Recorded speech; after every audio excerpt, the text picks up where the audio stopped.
Les funérailles des tabous, la renaissance par l'excellence. Donc moi, en tant qu'enfant, on m'a un peu gêné au moment de ce regard insistant. C'est aussi les regards, c'est aussi vous passez à côté d'un groupe de gens, et puis les gens ils sont dans leur conversation, hein. Ils sont peut-être 3, 4 ou plus. Ils sont en train de discuter. Ils s'arrêtent de pas, vous passez limite, les gens sont là, vous passez à côté d'eux.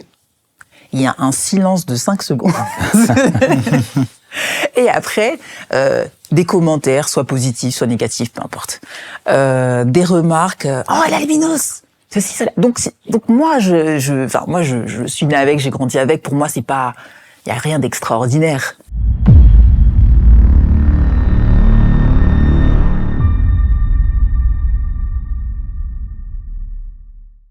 Beauté, bonjour les amis et bienvenue sur les funérailles des tabous. Aujourd'hui, on va parler d'un sujet important. En tout cas, pour certaines personnes, c'est considéré comme une malédiction.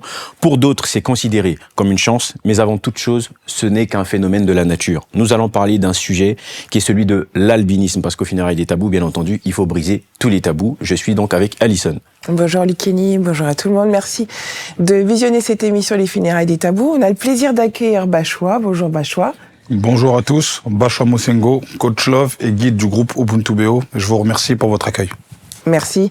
Et Dia, bonjour, merci d'être venu également. Merci. Dia Lianga, toujours un plaisir d'être sur le plateau des funérailles des tabous. Moi, je suis sociologue de formation, mais je travaille également avec beaucoup de jeunes. Et donc, cette thématique, précisément pour ce qu'elle représente en termes de racisme, exclusion, conception et perception de la minorité, je la trouve extrêmement importante, surtout dans ce temps que vivent la France et le monde, les États-Unis en particulier. Merci beaucoup, Dia. Et pour finir, notre invité, bonjour Bappé, merci d'être venu sur notre plateau aujourd'hui.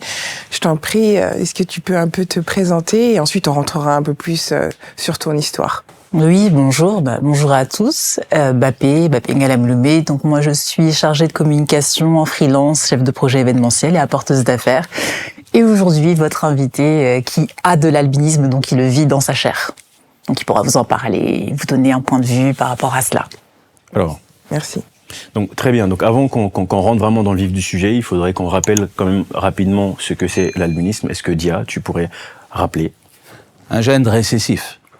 L'albinisme, pour certaines personnes, c'est donc un état, une manière d'être frappé par un mal qui viendrait de la loterie sur le plan génétique. Mais pour d'autres, c'est une bénédiction, précisément. Vu d'Afrique, on considérera que toutes ces conceptions-là peuvent s'entrechoquer à des moments, mais vu d'Occident, on partira d'abord sur le plan scientifique. Le gène responsable de la mélanine, donc de cette coloration qui est en même temps une protection par rapport aux rayons ultraviolets du soleil, lorsqu'il est récessif, eh bien, produit une absence donc de composantes, de ce qui donne mélanoderme. Et à partir de ce moment, on pourrait se dire que l'albinisme ne peut exister que chez celles et ceux qui sont considérés comme des noirs. Lorsqu'à la réalité, parce qu'il y a un grand brassage génétique dans ce qu'est l'humanité, on a également des types d'albinisme et donc des manifestations de ce gène récessif chez des populations considérées comme leucodermes. Et à partir de ce moment, par exemple, le fait d'être roux, ou ces phénomènes qui, au Moyen-Âge, en Occident, étaient précisément considérés comme une opprobre et un problème, on considérait que c'était des sorciers, qu'ils avaient des pouvoirs métaphysiques, on se rend compte au final, et c'est ce qui m'intéresse du point de vue interculturel, que ça rencontre directement le même type de croyances qu'on a sur le continent africain. Donc, c'est un sujet qui est mis de côté, je crois, parce qu'on a un héritage du siècle des Lumières qui fait qu'on se voit et se perçoit au travers des prismes coloristes. Ce qui va donner dans les Antilles tout ce qui est chabin et tout ce qui est... Voilà. Mais à la réalité, au-delà de cette couleur de peau, il y a d'autres composantes et d'autres caractéristiques que je crois qu'il serait important vraiment d'explorer. Merci en tout cas pour cette explication, Dia. Est-ce que, Bappé, tu pourrais justement, toi, nous expliquer aujourd'hui comment est-ce que tu vis cet albinisme-là? Oui, je vais répondre à cette question et je vais compléter un peu son propos dans un premier temps. Bien sûr. Parce qu'en fait, l'albinisme, il faut savoir que, moi, je suis d'origine congolaise, donc forcément, en tant qu'Africaine avec de l'albinisme cutané, donc qui touche la peau, ça se voit. Mais il faut savoir qu'il y a des Africains qui ont de l'albinisme oculaire, donc qui touchent que les yeux et qui peuvent avoir le teint de Dia. Donc ils auront juste un problème de vue. On va leur dire, voilà, ils seront myopes, astigmates, etc. Mais leur albinisme, enfin, la mélanine se manifestera dans leur peau, dans leurs pigments. Ils peuvent être africains, ils peuvent être blancs, si les blancs aussi ça existe. Et en fait, il y a différentes formes. Et sur le plan capillaire. Sur le Chez plan nous, ça capillaire existe aussi. Moi, comme vous pouvez le voir, j'ai les cheveux blonds. Mais vous avez, par exemple, je ne sais pas si vous l'avez déjà suivi sur les réseaux, vous avez le DJ Jewel, par exemple, qui est mannequin aussi, qui est un Africain, qui a les cheveux blancs cassés. Vous avez aussi d'autres personnes avec de l'albinisme, je ne dis pas albinos, j'expliquerai pourquoi ensuite, qui peuvent avoir le teint mat et les cheveux un peu plus foncés, blonds certes, mais blonds cendrés un peu. Donc si vous voulez, comme tu disais, je rejoins ce que tu dis, il y a un peu la loterie de la nature qui va décider ce qui est donné en termes de couleur, en termes de vue aussi. Il faut savoir qu'au niveau de la vue, souvent, on entendra, je fais une petite parenthèse parce qu'on va y revenir après, on va entendre que oui, les personnes voient mal de loin. Les albinos voient mal de loin. C'est pas forcément vrai. Il y a des personnes qui peuvent avoir effectivement de l'albinisme au niveau cutané, donc au niveau de la peau, mais ne pas en avoir au niveau des yeux et voir parfaitement. Donc il y a différents types et c'est pour ça que c'est plus un sujet qui est de l'ordre, même s'il est visible, c'est plus quelque chose de scientifique et de personnel que j'ai vu un albinos. Mais maintenant, je vais reprendre la question, c'était ? La question, c'était comment est-ce que justement tu vis ton albinisme aujourd'hui à l'âge adulte? On arrivera aussi, bien entendu, sur la partie de l'enfance. Mais aujourd'hui, en étant adulte, est-ce que tu te définis? Moi, par exemple, je peux dire que je me définis en tant que noir. Toi, aujourd'hui, comment est-ce que toi, tu te définis? Est-ce que tu te définis comme une personne à part entière ou tu te définis d'abord noir et pour toi, l'albinisme, ce n'est qu'une couleur de peau comme Dia, comme Alison ou comme moi? Ok. Je vais répondre à la question. Donc, dans un premier temps, en tant que personne, aujourd'hui, moi, je me définis comme africaine, comme congolaise, qui a de l'albinisme, ce qui n'est pas pareil. Bien vu. En tant qu'enfant, moi, je me définissais en tant qu'enfant, en tant que congolaise, en tant qu'africaine, qui est née en France, qui a grandi en France, mais à qui on renvoie dans mon quotidien cette différence. Alors, comment est-ce qu'on me la renvoie? En tout cas, dans mon vécu maintenant, c'est par le regard, qui peut être très insistant, c'est-à-dire quelqu'un qui s'arrête. Vous êtes en train de, je sais pas, j'ai 6-7 ans, ma sœur est en train de charger la voiture, et forcément, vous avez un enfant de 7 ans qui attend, donc un enfant de 6-7 ans, c'est pas mobile, c'est pas comme ça. Là, aujourd'hui, en tant qu'adulte, je le ferais, mais un enfant de 6-7 ans, c'est mobile, c'est comme ça. Et moi, je suis là, j'attends, je fais ma petite vie, je calcule personne, mais ce qui se passe, c'est que de l'autre côté de la rue, il y a un monsieur qui m'a vu et qui est là, il s'arrête comme ça. Et ça, c'est une réaction, par exemple, que j'ai vue plusieurs fois chez des Noirs, chez des Blancs. Ils se disent trucage. Ils se demandent comment un effet spécial. Qu'est-ce qui s'est passé? En fait, il y a une espèce d'arrêt sur image, Voilà. mais personnifié dans leur corps, qui font qu'ils sont là. Donc moi, en tant qu'enfant, on a un peu gêné au moment de ce regard insistant. C'est aussi les regards, c'est aussi vous passez à côté d'un groupe de gens, et puis les gens arrêtent ils sont dans leur conversation, hein. Ils sont peut-être 3-4 ou plus. Ils sont en train de discuter. Ils s'arrêtent de pas, vous passez limite, les gens sont là, vous passez à côté d'eux. Il y a un silence de 5 secondes. Et après, des commentaires, soit positifs, soit négatifs, peu importe. Des remarques, oh, l'albinos!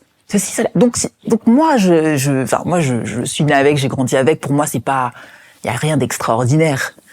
Pour les gens de ma famille qui ont grandi avec moi, c'est ma sœur, elle est comme ça. Mais pour des personnes de l'extérieur, c'est waouh. Et je comprends qu'il y en a beaucoup qui n'en ont jamais vu, qui de ce fait sont un peu troublés, surpris, et qui dans leur trouble ou dans leur surprise oublient de doser leur réaction. Donc c'est ça que je dirais un peu dans ça. Et en tant qu'adulte aujourd'hui, j'ai beaucoup moins ça, de moins en moins à vrai dire.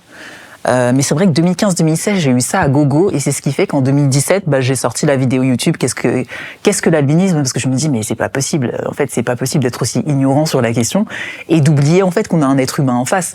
Être surpris par rapport à la différence, c'est ok. Moi, je vois même certains blancs je passe dans les transports, la personne me regarde. En fait, tout ce qu'une personne africaine dirait à voix haute, le blanc le dit dans ses yeux. Donc vous voyez les yeux avec tout un tas de points d'interrogation dans les yeux. Mais vous avez aussi des noirs qui n'ont pas forcément plus de réaction que ça. Même pour faire un parallèle avec ce que tu as dit un peu avant, il faut savoir que certes, l'Européen aujourd'hui a le recul récessif, mais moi j'ai eu le témoignage de la personne qui a fondé l'association Jeune Espoir, qui est l'association des albinismes en France. C'est une blanche qui l'a fondée. Parce qu'elle a eu ses enfants avec de l'albinisme dans les années 80, excusez-moi.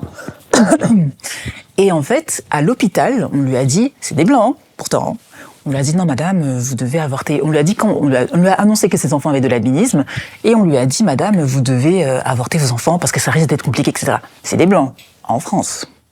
Mais pourquoi on lui a dit ça? Parce qu'on lui a dit, ouais, ça va être compliqué, en plus votre enfant il risquerait d'avoir des problèmes de vue, etc. Et elle, par rapport à ce fossé de manque d'information, elle a décidé de créer Jeune Espoir, donc une association qui aujourd'hui réunit des milliers de membres, avec qui a des partenariats avec des pays européens, etc., pour justement informer sur tous ces sujets et donner des clés aux parents pour s'en sortir. Donc aujourd'hui, effectivement, le blanc a plus une approche scientifique des choses, mais au niveau sociétal, j'avais même un médecin qui m'avait dit, ouais, les roux, les albinos, avant, c'est un peu comme les Africains maintenant. Ok, donc en fait, c'est pas un truc africain, c'est juste le rapport à la différence et une société qui doit éduquer maintenant sa population à ça. Mais bon, voilà. En tant qu'adulte, je le vis moins, donc voilà, je suis juste une Congolaise, une blonde africaine, comme je dis parfois. Simplement. Donc c'est à travers le regard des autres que tu t'es rendu compte de ta différence, mais pas toi-même en te regardant lorsque tu étais enfant, ou c'est à travers après les rendez-vous médicaux? Est-ce que c'est quelque chose qui a été... C'est comme ça que tu t'es rendu compte de ton albinisme? Parce que tu dis c'est quand tu passes à côté des gens, quand les gens te regardent...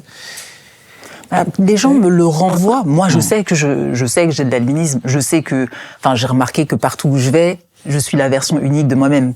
Version unique de moi-même dans le sens où j'explique quand je dis ça, c'est qu'il n'y a pas une deuxième personne avec de l'albinisme. J'allume ma télé, je ne me vois pas. Je ouvre les magazines, je ne me vois pas. Je regarde des clips, je ne me vois pas. Donc, que ce soit dans les réceptions, même où je vais avec mes parents, je ne me vois pas.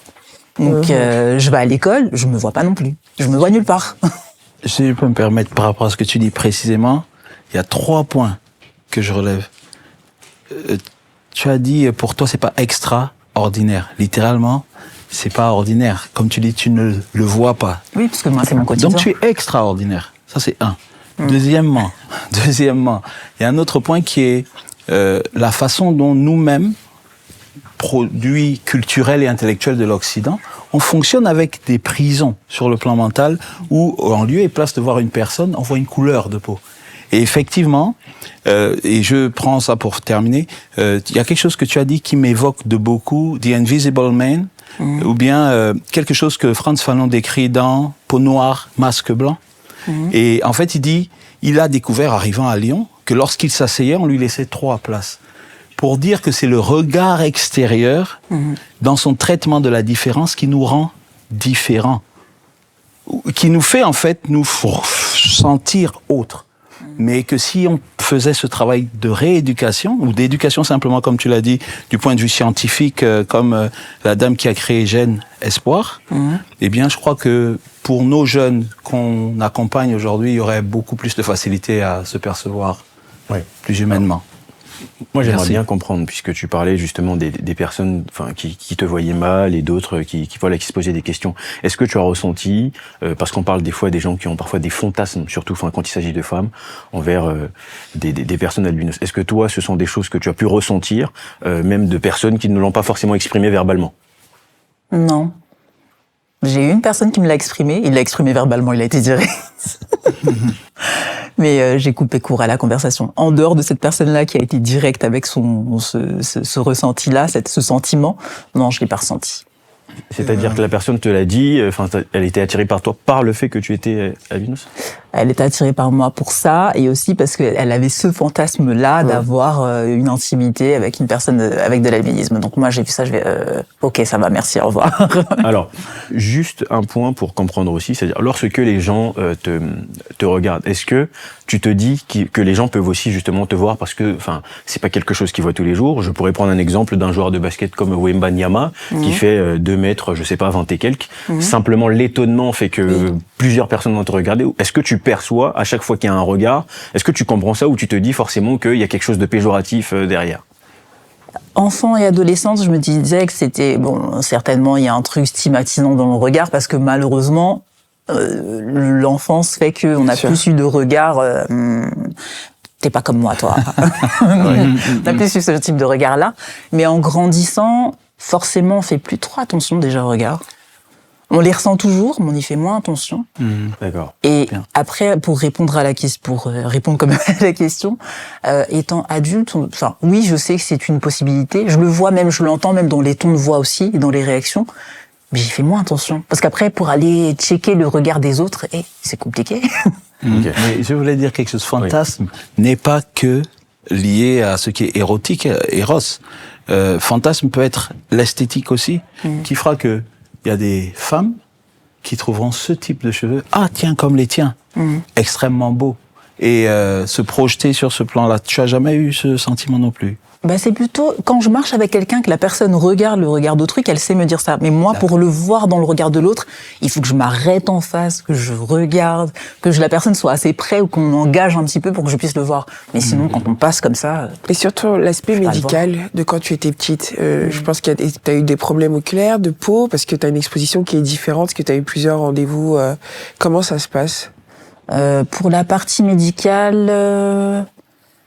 en fait, on allait voir un dermato, un ophtalmo. Mes parents sont partis, on est parti voir un généticien quand j'étais petite pour savoir d'où venait mon albinisme. D'accord. Si c'était côté papa, côté maman. Et c'est là on a découvert que de toute façon, à partir du moment où une personne a de l'albinisme, c'est que ses parents ont le gène qui est des personnes avec de l'albinisme dans la famille d'un des parents ou pas. Peu importe. C'est que le gène, il est là, il est juste endormi, il s'est jamais exprimé. Et qu'à partir du moment où il s'exprime, c'est que les deux parents l'ont.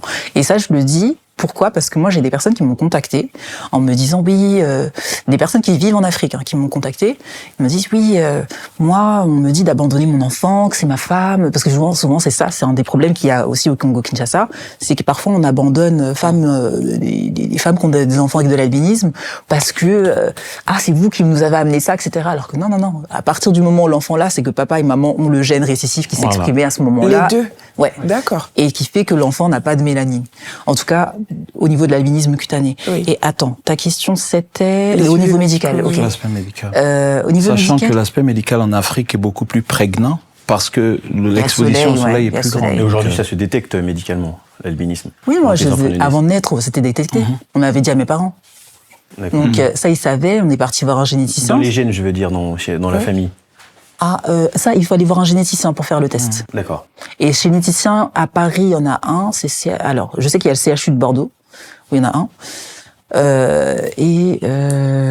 On vous mettra l'information, mais il y en a un CHU à Paris où effectivement il y a le test.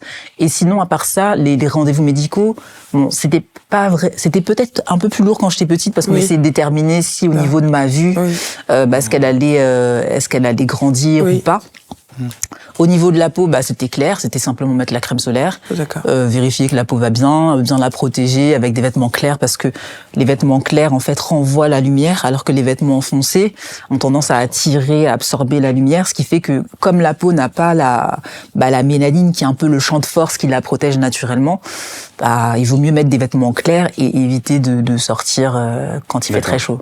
Tu évoquais tout à l'heure justement le Congo-Kinshasa, tu parlais d'abandon d'enfants. Il y a un certain nombre de croyances aujourd'hui qui existent justement sur les albinos. Bachoua, toi qui es du Congo, est-ce que tu as un avis justement par rapport à ça? On entend un certain nombre de choses, des enfants qui sont rejetés, qui sont accusés de sorcellerie, d'autres parfois qui donnent des enfants parfois en sacrifice, semble-t-il, parce qu'apparemment ça porterait chance. En fait, il faut se dire que par rapport à ça, on a hérité, je sais pas, la colonisation ne nous a pas aidés à ce niveau-là. Parce que comme je dis, j'aime beaucoup et là je fais vraiment une référence, un big up, un honneur à nos ancêtres, qui avaient une manière de définir l'être humain qui n'était pas comme aujourd'hui. On disait le Muntu. Le Muntu, c'était l'être humain. Et en fait, quand je vois quelqu'un comme Mbappé, ça rappelle aussi le fait que comme on est tous partis d'Afrique, que c'est l'homme noir qui a donné toutes les variétés qu'on voit aujourd'hui. Nous, quand on était jeunes, par exemple à Noisy-le-Grand, mon frère Rocher peut le confirmer, on connaissait des amis qui étaient noirs et roux. Ils avaient ta couleur de poitou, ils étaient roux. 2 frères. En plus, c'est-à-dire le premier, il était roux, le deuxième, il était roux. Voilà. Et ils étaient des Antilles. Vous voyez? Mais pourtant, ils sont noirs. Et c'est pour ça que nous, quand on dit un Muntu, c'est-à-dire il y a des variétés de Muntu, d'êtres humains conscients. Vous voyez, on définissait pas l'humain par rapport à sa couleur de peau. Donc la manière dont on se définit, parce que quand on parle de noir, c'est là le problème de noir, blanc se pose. Parce que maintenant, si maintenant on dit qu'on est noir, dans ce cas-là, elle, on la met où? Elle est pas noire. Vous voyez, mais si on dit qu'elle est Muntu, elle est congolaise. C'est-à-dire qu'il y a des Congolais qui ont plusieurs variétés, donc ça ramène aussi cette tolérance, la manière dont on se définissait. Mais tu veux dire quoi par là? Que c'est à cause de la venue des Occidentaux qu'il y a eu ces pratiques-là sur des albinos? Parce que ça me paraît pas clair. Non, ce que je vais expliquer, c'est quoi? C'est qu'en fait, leur perception de l'humanité, il y a eu des échanges culturels. Ça veut dire qu'ils nous ont donné aussi cette manière de voir les choses. Maintenant, est-ce que ça veut dire qu'il n'y avait pas des discriminations et des problèmes avant? C'est pas ce que j'ai dit. Mais je dis que c'est pas à la base de notre tradition fondamentale. À la base, on a une tradition qui est tolérante. Parce que vu qu'on a donné... Inclusive. Voilà, inclusive, on n'a pas ce souci-là. Voilà. Merci beaucoup pour la perche qui est ici tendue. C'est ce que j'aime avec Bachois. Il est toujours au-delà de ce qu'on peut voir. Merci, mon frère. Moi, je suis vraiment d'avis de ce qu'il est impossible aujourd'hui d'analyser une réalité afro-descendante sans tenir compte de l'impérialisme qui, aux États-Unis, est appelé white supremacism. Ça veut dire que on a ce regard-là. Maintenant, pour répondre à la question qui est posée là, moi, je considère que, et je vais aller loin directement, oui, c'est comme le phénomène qu'on a pour les X-Men. Ils sont différents. Ils ont des particularités et donc des capacités que ce soit fantasmé ou avéré. En Afrique, on considère comme métaphysique. Et peut-être qu'à cause de ça, justement, nos ancêtres ont pensé que comme ils étaient différents et puissants spirituellement, on va les utiliser pour avoir un certain pouvoir. C'est là où c'est faux. Pourquoi? Parce que, et là où Bachois, justement, met le doigt sur quelque chose d'important, je le dis. C'est parce que nos ancêtres, comme tu dis, ceux que tu décris, ce ne sont pas nos ancêtres. Et ce qu'on pense avoir hérité quelquefois de nos ancêtres est arrivé au 15e, 16e, 17e siècle, lorsque Kimpavita avait déjà fini le travail qu'elle faisait, par exemple. Wow. Là où je veux en venir, c'est ceci. C'est que tu ne peux pas considérer une réalité afrodescendante aujourd'hui sans tenir compte de ce mix culturel. Et à mon sens, je ne suis pas un spécialiste, anthropologue ou ethnologue de ce point de vue-là, mais je sais que sur le plan traditionnel, certaines appartenances, moi par exemple, là d'où je viens, on considère que c'est une bénédiction. On considère que c'est une grâce. Il y en a dans ma famille, et c'est parce qu'on le sait et on le connaît qu'on le traite d'une manière particulière. Donc on va considérer que c'est une reine. On va prendre des soins particuliers. Mais si tu regardes comment sur le plan occidental ici, les médecins vont lui dire, écoute, tu as ça comme prescription, en fait, c'est pas autre chose que ça. Alors que dans d'autres lieux qui, à mon sens, ont perdu ce rapport avec le sacré, il est possible que les gens ayant peur, ne sachant pas comment faire et supposant que il y a un pouvoir particulier. C'est pour ça que j'évoquais l'Occident avec le Moyen-Âge, qu'ils ont un pouvoir particulier, eh bien, ils sont victimes de pogroms. Oui, mais c'est de l'ignorance. Alors, juste une chose, j'ai l'impression que là, c'est quand même une sorte d'embellissement à chaque fois de ce qu'ont fait nos ancêtres. Oui. S'ils ont considéré que c'était une bénédiction, ça veut dire que quelque part, c'est une forme de discrimination. Les enfants qui n'étaient pas albinos n'étaient pas une bénédiction. Les ancêtres, c'est pas monolithique, c'est pas un seul type d'ancêtre. Oui, mais c'est pour quand ça. je dis ça, moi, j'aimerais comprendre quand tu dis qu'on considérait que c'était une bénédiction. Je vais expliquer. Non, parce qu'en fait, l'être humain chez nous, il fonctionne en matière de vibration. Ça veut dire qu'on partait du principe où chaque être, on fait une communauté, mais c'était la somme de plusieurs individualités qui fait la communauté. Ça veut dire qu'à chaque fois qu'une personne naît, elle est avec une vibration et une mission de vie. C'est-à-dire que les jumeaux, on les traite d'une certaine manière aussi. Merci. Vous voyez, quand les jumeaux naissent, on les traite d'une certaine manière. Vous voyez, par exemple, on n'a pas la même. Par exemple, aujourd'hui, en Occident, quand on dit quelqu'un il est bipolaire, c'est plutôt une maladie. En Afrique, on va dire plutôt qu'il y a des esprits qui cohabitent. Mais comment il sait ça? Mais tu es très fort. Oui, Lui, merci. Non, mais c'est vrai. On va dire qu'il y a, qu'on a honte vous voyez, de dire sur les plateaux. la bipolarité aujourd'hui c'est une maladie, alors qu'en Afrique c'est plutôt des esprits qui cohabitent. Merci, Et monsieur. aujourd'hui, il y a la science qui vient de le rattraper avec ce qu'on appelle les chimères médicales. Chimère médicale, c'est quoi? C'est qu'il y a une personne qui a fait un enfant à une personne. Quand il a fait le test ADN, on a dit que tu n'es pas le père de l'enfant. D'accord? Mais la femme dit non, c'est moi le père. Ça a fait un gros problème. Mais en fait, on s'est rendu compte qu'il avait un jumeau. Mais qu'en fait, il a absorbé l'ADN de son jumeau. Oui. Donc, il a donné, donc son jumeau vit en lui. Il a donné l'ADN de son jumeau, mais c'est pas lui. Mais le jumeau vit en lui. Oui. Tu vois? Donc, il y a deux êtres. Là, ça a été prouvé que deux êtres peuvent vivre dans le corps d'une seule personne. Dans le vaudou, j'illustre ça en disant qu'il y a des enfants qu'on considère comme autistes. On va te dire qu'ils sont justement un point commun entre les ancêtres et le réel. Et en fait, il est dit, d'une manière ou d'une autre, que quelqu'un qui a ce facteur récessif, qui provoque de manière visuelle l'albinisme a une sensibilité plus grande. Est-ce que ça ne voudrait pas dire que sur le plan créatif, elle a des habilités que je n'ai pas? Tout à l'heure, on parlait des couleurs, comment c'est fait hors émission, et je disais que c'est comme de la mathématique. Tout avait une signification. Mind, c'est ce que ça raconte. Et justement, Mbappé, est-ce que toi, aujourd'hui, tu as l'impression d'avoir des particularités, que ce soit spirituellement, des expériences que tu as l'impression qui sont totalement différentes? Artistiquement. J'ai mes dons comme tout un chacun. Maintenant, j'ai pas l'impression d'avoir un pouvoir supérieur par rapport à Ça, je vais quelqu'un. compléter, mais maintenant aussi, Loukeni, laisse-moi te compléter à ce Oui. niveau-là. C'est qu'en fait aussi, quand une personne elle a un pouvoir, il n'est pas forcément automatique. Par exemple, moi, je te l'avais été quand quelqu'un naissait, dès que par exemple un enfant était très noir, par exemple quelqu'un qui était gros chez nous, une femme qui était, j'aime pas dire gros, qui était forte de taille, c'est une personne qui avait une haute vibration. Tu vois, donc aujourd'hui on va dire oh t'es grosse. Du coup il y a une dictature au niveau du physique, entre guillemets, où bon ça commence à changer, où toutes les femmes voulaient être maigres, alors qu'il y a des femmes des fois c'est ce poids-là qu'elle a qui lui donne une vibration supérieure. Donc on les appelait un peu les mamans de Zambé, les femmes dieux, qui pouvaient toujours amener une certaine abondance au niveau de l'argent, au niveau donc chaque corps, même ton corps, en fait nos corps sont des messages. Quand tu viens avec ton corps, c'est un message. Tu es un livre qu'on peut lire qui définit aussi à peu près ta mission de vie. C'est comme ça qu'on voit la chose. Et aujourd'hui, comme on a enlevé toutes ces significations-là, les gens sont perdus et ne savent plus pourquoi ils sont là.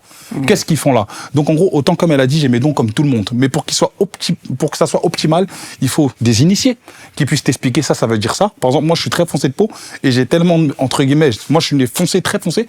Et en moi, on m'a dit, comme j'avais expliqué, il est noir le bébé et même mes ongles de pied sont très très noirs. Et les gens disaient, mais comment lui, ses pieds comme ça, il a des ongles noirs? Vous voyez? Mais ça, c'est une signature.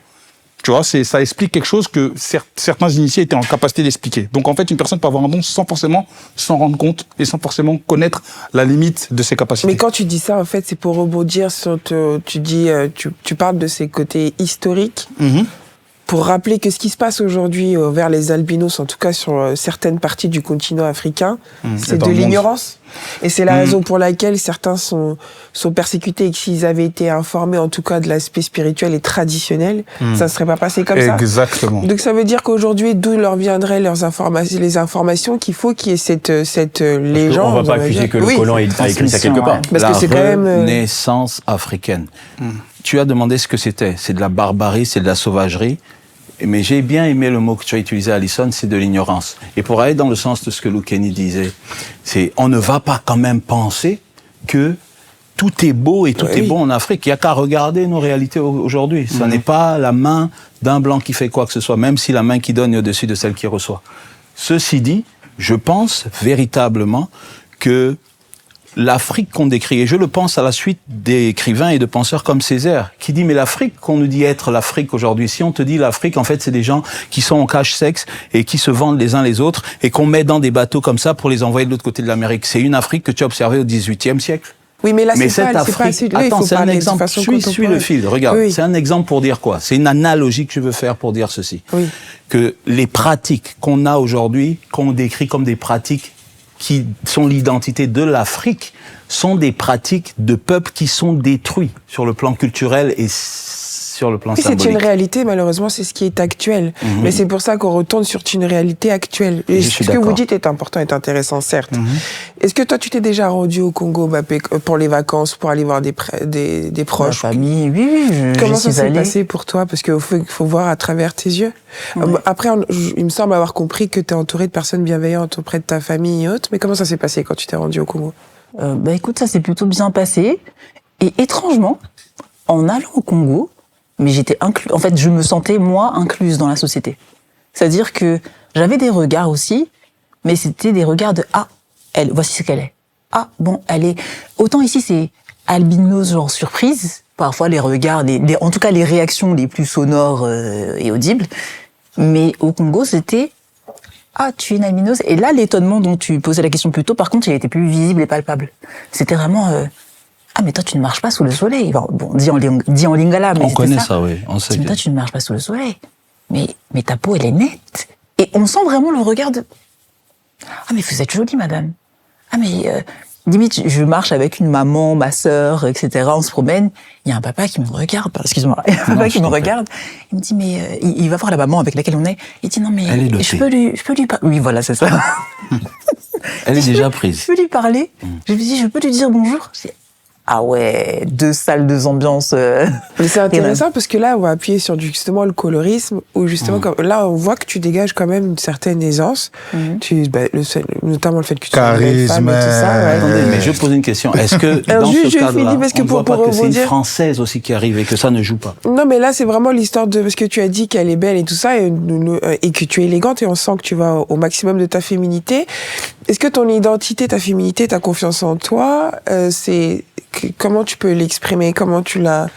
Parce que souvent, quand on est très différent, au-delà de ton albinisme, on a du mal à créer son identité. Comment toi, tu t'es construite en tant que femme féminine et tu sais que tu suscites le désir envers les autres? Je vais répondre, mais j'ai envie de répondre à une question que tu as posée. On va 2 la questions. chercher. Je reviens vite fait. Parenthèse, promis. Avec grand plaisir, avec grand plaisir. T'as demandé comment la société aujourd'hui, après son développement, comment la société aujourd'hui pourrait éduquer la population. Donc il a parlé de renaissance africaine, et moi je dirais, enfin ça revient à ce que j'ai dit un peu plus tôt dans notre discussion, c'est la société maintenant qui est censée chapeauter tout ça aujourd'hui. Donc dans les structures telles qu'elles sont faites, c'est la société, c'est la télé. Il faudrait que Fally Ipupa il en fasse un sujet en fait. Merci. Merci. Ça. Fally. Ce sera Fally, Kofi, tout ça. Faudrait qu'ils en fassent un sujet en mode taxé comme ça. Mais c'est un autre sujet parce que bon, on entend des choses aussi qui sont pas toujours très nettes. Mais malheureusement aujourd'hui, ce serait ça parce que c'est le monde des réseaux, c'est le monde des influenceurs et en même temps l'école, enseigner, expliquer. Et c'est pour ça que j'ai fait la vidéo, justement. Maintenant, par rapport à ma féminité, t'as vu, je suis, hein, je t'aimais pas dans tes questions. Par rapport à la féminité, bah, moi, j'ai grandi dans une famille, là, j'ai des tresses aujourd'hui, mais généralement, j'ai mes cheveux. Et j'ai grandi dans une famille où, par exemple, moi, ma mère, je l'ai vue porter ses cheveux, déjà dans un premier temps. Jusqu'à mes 20 ans, 23, 22, 23, je portais des mèches, etc. Et puis un jour, j'en ai eu marre, j'ai arrêté.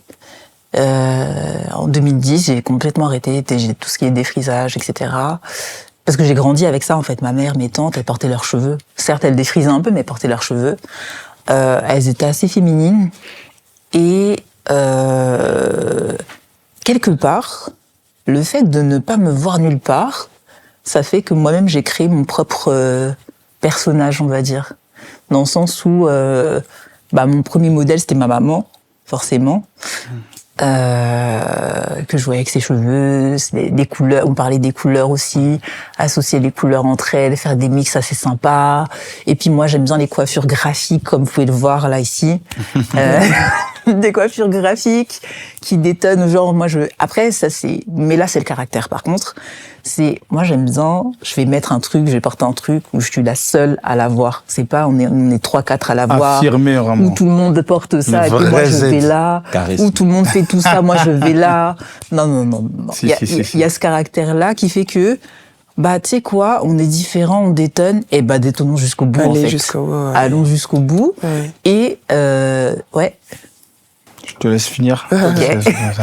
Et dans le détonnage jusqu'au bout, on suit son instinct, on teste. Ah, cette couleur, j'aime bien. Ah, ça rend bien. Ah, quand je vais me faire maison, mes prothésistes angulaires, elles rigolent. Elles me disent, c'est pas possible. Mais la première que j'allais voir, elle me disait, mais comment ça se fait que toi, tu choisis toujours des couleurs pétantes comme ça, qui ont du caractère? J'ai dit, non, moi, j'aime envoyer de la vraie couleur. Comme ça, quand je parle, en plus, je parle avec les mains. Donc, quand je parle, ça envoie la couleur que je veux que ça envoie dans les yeux des gens. Je veux pas qu'il y ait d'erreur de pastel. Tu me mets la couleur plein feu, plein phare, on y va. Et je vais choisir la couleur qui va avec mon grain de peau. Super. Donc, c'est de l'observation, c'est des tests, c'est des « ah, je veux », et puis ça, j'aime bien ça. Puis, même ma mère m'a élevé comme ça. Je me rends compte, c'est beaucoup ma mère, en fait. Oui, donc en fait, Ouais, c'est parce que là, beaucoup ma mère. Là, on revient à la tradition, même si elle a été un peu perdue, matriarcale. Moi, je suis hyper fier que tu sois là. Ça me fait plaisir. Ouais. Franchement, je Merci reconnais à toi. la résilience, la fierté congolaise, la fierté africaine. Vraiment, mon Mboka, ça me touche énormément. Et toi et moi, on avait parlé même par rapport aux coupes de cheveux, etc. Ah ouais. Et ce qui est beau, c'est qu'en fait, elle expliquait que les mamans portaient les cheveux. Vous voyez, c'est ça. c'est-à-dire elles portaient les cheveux, c'est-à-dire que même si après, bon, chacun fait ce qu'il veut au niveau capillaire, hein, moi je suis pas là pour juger. Et elle a commencé à faire ses trucs là, on avait discuté de ça et je lui avais expliqué que là, par exemple, vous voyez les tresses qu'elle a, les tresses là, il y a le système fractal. Vous voyez, Bien. faire les tresses et les fractales, c'est aussi des formules qu'on utilise aujourd'hui pour les technologies. Exact. Donc en fait, nos cheveux sont un message de base. Donc nous, on parle que de lire dans les livres, mais l'Africain lisait dans les livres, il lisait dans les cheveux, il lisait dans les pagnes. Vous voyez, c'est-à-dire que là, bon, d'habitude, j'ai d'autres formats et on retrouve ce qu'on appelle la géométrie sacrée. Exact. oui. Voilà. Avec 4 opérateurs fractales, analogiques, ce qui est aussi scalaire et l'idem potentiel. Exactement. Et quand maintenant une personne, tu lui expliques ça, que par exemple là, chez nous, il y a ce qu'on appelle dans l'Empire Congo le kodia. Ça veut dire c'est le coquillage sacré, parce que la migration de l'Empire Congo s'est fait en cercle. C'est ce que tu retrouves dans ses cheveux. Et quand tu expliques que les fractales, toutes ces choses-là, ça joue dans la technologie, une personne, quand elle voit notre chevelure, elle se rend compte que c'est de la haute science et elle le porte avec fierté. Et je suis fier de ça. Continue à représenter, je sens ce charisme-là, cette force. Merci. Tu t'es dit, ma différence est une force. Il faut que toutes les personnes qui se sentent exclues, parce que nous, quand on parle d'Ubuntu, c'est ça. C'est-à-dire que c'est pour les oublier, c'est pour les opprimer. Chacun, en tant qu'afrodescendant, on a tous été exclus d'une manière ou d'une autre. Soyons fiers de notre différence, qui est finalement une force. Mais tu sais, j'ai envie de rajouter un point par rapport à ça, par rapport à l'exclusion. En fait, moi j'en suis venu à, mais ça c'est ma réalisation, c'est qu'au début, quand on est enfant, dans l'environnement dans lequel on se connaît pas encore, on se découvre. Après, selon l'éducation que vous avez eue, moi j'ai grandi avec 8 ans. 8 ans, je voyais autant à l'école j'ai étudié Clovis et Charlemagne, Ouais. mais à la maison c'était bon. Voici l'histoire du Congo. Le Congo était indépendant comme ça. Propre. Voilà, il s'est passé ça avec le Kasavubu. Lumumba, Mobutu. Mais papa, c'est dégueulasse. Mais non, il faut que tu saches, Il s'est passé ça. Bon, sache que aux États-Unis, il y a eu l'esclavage. À 7-8 ans, c'était bon, si vous voulez plus d'informations, il y a des livres dans la bibliothèque. Ça se sent, ça se sent. À les lire, quoi.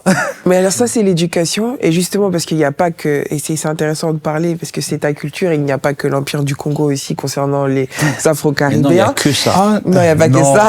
Mais d'ailleurs, On honore, là, j'ai pris juste une partie. Hein. Juste pour rebondir pour l'Empire du Congo, parce que c'est bien la présentation que tu as fait tout à l'heure, Bachois, mais je te rappelle quand même dans l'Empire du Congo, justement, il parlait de ce qu'ils appelaient donc le Pemba, ce qu'ils appelaient donc le royaume des morts. Oui, Ceux qui avaient donc la couleur, enfin, c'est-à-dire une couleur de peau blanche, on estimait que c'était des gens qui avaient traversé l'autre vie. Et c'est pour ça que quand Nzingankuvu va rencontrer des Portugais pour la première fois, il les prenait pour des il va fantômes. penser qu'il est en train de rencontrer ses ancêtres. Est-ce que tout ça aussi, ça fait pas partie des fantasmes qu'avaient nos ancêtres via justement le phénomène de l'albinisme? Personnellement, déjà, la version que quand Nzingankuvu a vu, que quand il a vu les leucodermes, il pensait que c'était ses ancêtres. Nzingankuvu, c'est un roi de l'Empire Congo, l'un des premiers rois officiellement qui s'est converti au christianisme. D'accord. Voilà. À partir de quelle époque? Voilà. Qu'on se soit un peu clair, parce qu'on parle de référence. 14e siècle, hein. 14-15e siècle. Hein. Après, 14e, bon, les oui. dates, il y a des débats. C'est pour ça que je tranche jamais comme ça. Parce que demain, il y a un serveur me dire, là, ce que vous avez dit, bon, 14-15e siècle à peu près. Et c'est un grand roi. Et ils expliquent qu'apparemment, quand les leucodermes, ils sont arrivés chez nous, on pensait que c'était les ancêtres. Mais tu sais pourquoi j'ai un peu du mal avec cette version-là? Bon, à vérifier.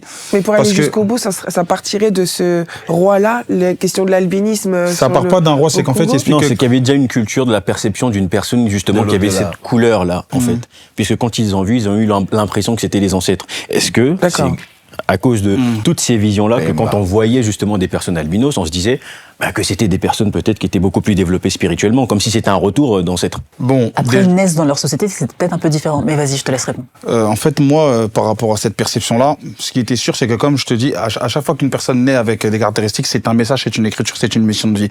Donc à chaque fois quelqu'un est, entre guillemets, comme on dit, différent, il a sa particularité, c'est par rapport à quelque chose. Oui. Mais est-ce que nos ancêtres, là, je prends même pas que Nzingankuvu comme ça, comme on va aller élargir à l'Afrique, ils connaissaient quand même l'homme blanc, parce que quand on voit la tombe de Ramsès III, où nos ancêtres représentés, ils montrent un Africain, ils montrent un leucoderme, ils montrent les gens du Nord, ils montrent aussi ce qu'on appelle les Sémites.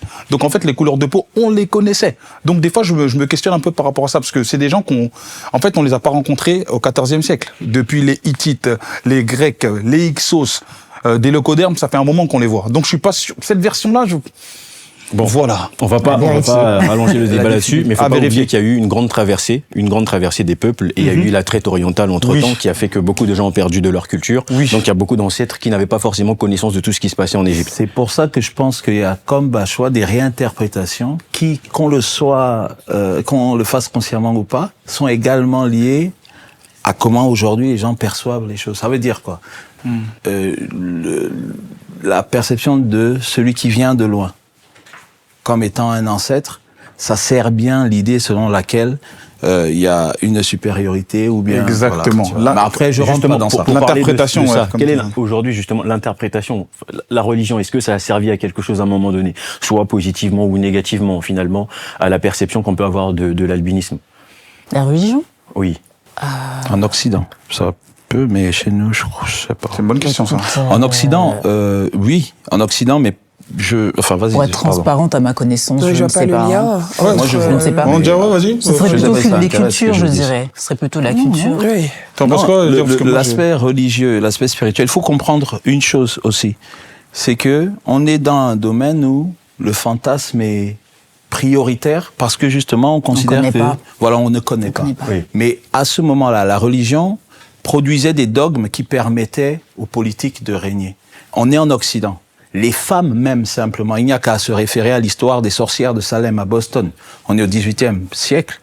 On les brûle parce que justement, elles ont une connaissance non seulement de leur propre rythme et cycle de vie. Traditionnellement, on considère que la femme est un écosystème et que tous les autres écosystèmes, en particulier lorsqu'ils sont lunaires, se réfèrent à elle. C'est pour ça qu'elle a ses lunes et elle fait ses cycles. Eh bien, ils ont une connaissance quelquefois de la nature qui fait qu'ils échappent au contrôle des hommes. Ils échappent au contrôle du religieux. Et à ce moment, le principe qui fait que les sorcières, on les brûlait en Occident, venait d'une méconnaissance. Pour les roux, c'était pareil. Mais le lien avec l'albinisme et la religion? Le fait d'être roux, c'est la manifestation de quelque chose qui est récessif. Et l'albinisme, c'est de l'ordre de ce qui est récessif. Ça veut dire que les caractères qu'on prêtait aux gens roux, par analogie à ce que j'expliquais pour les femmes qu'on disait des sorcières, beaucoup de personnes considéraient que... Ah, c'est l'aspect religieux. Ah oui, c'est là. Parce que j'arrivais pas à faire le lien avec la religion. Pardon. Mais pour venir un peu... Ça fait penser au Da Vinci Code. Avec le personnage au tout début du livre qui faisait des trucs par rapport à sa religion. Et c'est pas pour rien qu'il est là. Tu parles du Da Vinci Code, c'est du symbolisme à haut niveau. Ouais. Je vais m'arrêter là. Et Mbappé, toi qui as été justement au... Mais oui. Toi qui as été justement au Congo. Est-ce que tu as vu qu'il y avait vraiment un engouement, en tout cas du gouvernement, pour mettre en place... Est-ce qu'il y a des organismes aujourd'hui? Est-ce qu'il y en a beaucoup? Est-ce qu'il y en a assez pour justement accompagner les albinos? Parce qu'on sait que, par exemple, on entend encore qu'un certain nombre de choses se passent encore, même dans des pays comme le Cameroun. C'est pas très loin. Malawi aussi, Malawi. Partout en Afrique. Et donc, on entend encore un certain nombre de choses. On a l'impression que c'est pas une question qui préoccupe finalement les responsables politiques dans nos pays en Afrique. Est-ce que toi, tu as eu ce sentiment qu'il y a quand même un changement ou vraiment, finalement, pas du tout? Je suis pas sur le terrain, donc j'ai peur que mes informations soient inexactes. Du peu que j'ai vu qu'il y a plus d'associations qui s'ouvrent, qui se créent pour soit envoyer des crèmes solaires, des produits, t-shirts, etc. C'est ce que j'ai vu. J'ai eu des initiatives dans ce sens. Maintenant, au niveau politique, étatique, je n'en ai pas vu. Donc, s'il y en a, c'est que je ne sais pas, mais je n'en ai pas vu personnellement. Alors, une question que je pose un peu à tout le monde, pourquoi est-ce que la perception va parfois changer d'un pays à un autre? Puisqu'on a parlé de culture, l'impact culturel. Moi, je prends le cas, par exemple, chez moi en République du Congo. Nous, on a même un ministre, donc porte-parole du gouvernement, qui est albinos. Chez nous, c'est quelque chose qui est perçu comme normal, alors qu'on a parfois des pays juste à côté, où vraiment, c'est pas du tout la même chose. C'est culturel, hein, comme il disait, dans certaines contrées, c'est perçu comme une bénédiction, une malédiction. Après, le pourquoi c'est perçu comme une bénédiction quelque part, une malédiction dans d'autres. Moi, je dis, il y a, si je peux compléter, super, merci beaucoup, Mbappé. Je dis, il y a déjà, dans la manière dont le problème est posé, quelque chose qu'il faut préciser, à mon sens. Ce qu'on considère comme nos pays sont constitués de plusieurs entités culturelles, avec chacun leur vision du monde, leur vision, leur idéocentrisme, leur Weltanschauung. Et, à ce moment, tu vas avoir ce que d'Occident, on a appelé des ethnies, que je n'aime pas trop le terme d'ailleurs, c'est des nations, donc, avec leur vision du monde, dans lesquelles, par exemple, la prêtrise et la maîtrise de certains caractères sacrés que Bachoi a ébauché, a commencé à présenter, est encore présente, même sous forme résiduelle. Et donc, on va se dire, ah, il y a quelque chose de sacré à préserver. D'autres, par contre, sont dans une posture où on ne connaît pas, on en a peur. Et quand tu considères que toutes ces sensibilités culturelles résiduelles sont dans un contexte où justement tu as du colorisme qui, à mon sens, vient de l'impérialisme occidental, eh bien, c'est difficile de pouvoir expliquer simplement par rapport à un pays. En revanche, pour continuer ce que Bappé disait, s'il est vrai que la société civile se saisit beaucoup plus de ces problématiques, parce que justement, certaines personnes sont victimes d'exclusion, de violence, eh bien, le pouvoir public, les pouvoirs publics, la puissance publique n'est pas forcément celle qui est la plus, qui a le plus de hâte pour régler ces choses-là. Et là, il faudrait rentrer dans des questions de patrimonicide. Comment ça se fait que les budgets sont quelquefois accaparés par les uns pour certaines causes et d'autres là. Sean, tu veux dire quelque chose par rapport à ça? Non, je t'en prie. Il est intéressant, ce que moi, par rapport à pourquoi, je vais revenir vraiment à tout ce qui est ignorance. Alors, juste avant que tu reviennes sur l'ignorance, parce qu'une question qui est importante que je souhaiterais quand même qu'elle nous apporte une réponse par rapport à ça. Aujourd'hui, il y a beaucoup de pays, enfin, ne prenons pas le cas de la France, le pays où tu y vis. Quels sont les pays aujourd'hui, tu dirais, non, là, je peux pas aller parce que j'ai pas l'impression que ça va être safe pour moi en tant qu'albino. C'est des pays où tu te dis, non, je peux aller y vivre sans problème. Alors, il me semblait que c'était la Tanzanie où j'avais vu un reportage qui m'a fait dire je mets pas les pieds.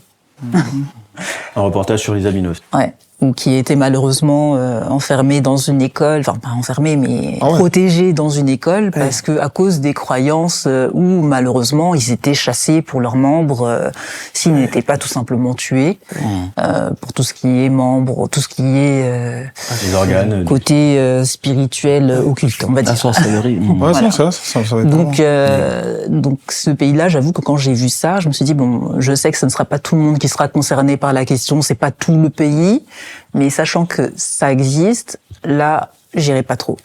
Ensuite, est-ce qu'il y a d'autres pays où je me dirais comme ça, je n'irai pas? Alors je me dirais pas plutôt en termes de pays, mais je me renseignerais pour savoir bon, est-ce que dans tel endroit, et c'était une information que j'avais pas en grandissant, mais c'est là à l'âge adulte que j'ai ça plutôt. Dit voilà, je me renseignerai. Est-ce que dans tel endroit c'est safe d'y aller comme ça, ou vaut mieux y aller que j'y aille un peu avec de bonnes personnes autour de moi pour ne pas avoir de problème. C'est plutôt, je me renseignerai plutôt comme ça, parce que malheureusement, bah ça ne se, c'est comme comment dire, la vraie religion des gens ne se voit pas. Ouais. Chacun sait ce qu'il fait dans le privé, donc. Par précaution, je préférerais demander. Après, attention, cela ne veut pas dire que seuls les Africains ont des pratiques occultes. Tout le monde en a. Voilà. Hein. En Europe, vous avez Harry Potter à la télévision, à 20h50. Harry Potter, c'est un garçon qui fait de la magie, s'il vous plaît. Donc, non, voilà. ça c'est une fiction, mais réellement, vraiment, il y en a. Même Ma sorcière bien aimée, parce que mais pourquoi on va même loin? Les druides. Non, ça c'est anciennement, mais il y a la franc-maçonnerie qui est quand même non, reconnue mais pourquoi je vais pas aller loin? même... Vous savez qu'aujourd'hui, il y a eu, je crois, il y a un documentaire que vous pouvez voir où on parle de la sorcellerie en France. Par exemple, par exemple, tu parles de la Bretagne, ça. Non, il y a beaucoup de Français qui connaissent bien les sciences occultes et bien plus qu'on ne le pense. Et quand on regarde par exemple un film comme Astérix et Obélix, on a l'impression que c'est un jeu, mais pour moi, c'est un film totalement initiatique. Parce que vous voyez à peu près ce qui s'est passé en Afrique. Ils n'arrivaient pas à taper les Gaulois parce qu'il y avait le druide qui avait la potion. Ça, c'est nos prêtres. Ils ont dit, lui, on le kidnappe. On prend la recette. Boum, boum, boum, boum. Vous voyez, donc ils connaissent la sorcellerie, ces choses-là. Mais j'ai une question à te poser, Bappé. Dis-moi, en France, entre les leucodermes et les mélanodermes, c'est-à-dire entre les noirs et les blancs, quelles personnes ont été les plus discriminantes? Les leucodermes en France ou les mélanodermes en France? J'aimerais savoir. Discriminante. Alors, il y a plusieurs aspects. Il y a la rue, il y a l'espace commun, donc la rue. La rue, vocalement, les mélanodermes. Vocalement. Ouf. En termes auditifs, en termes d'expression. Que ce soit après, c'est un peu les trucs de notre culture. Généralement, quand il y a un truc, c'est C'est comment? C'est exprimé, on est expressif. Alors que les Européens, c'est plus Intériorisé. intériorisé. Donc, je dirais Pardon, ta question c'était que je me En reste sur gros, le fil. entre les mélanodermes et les leucodermes en France où tu vis, Ouais. avec qui tu as ressenti le plus de discrimination Ah, dans le discrimination. comportement? Ok. Ouais. Oralement, en termes frontal, plus de mélanodermes.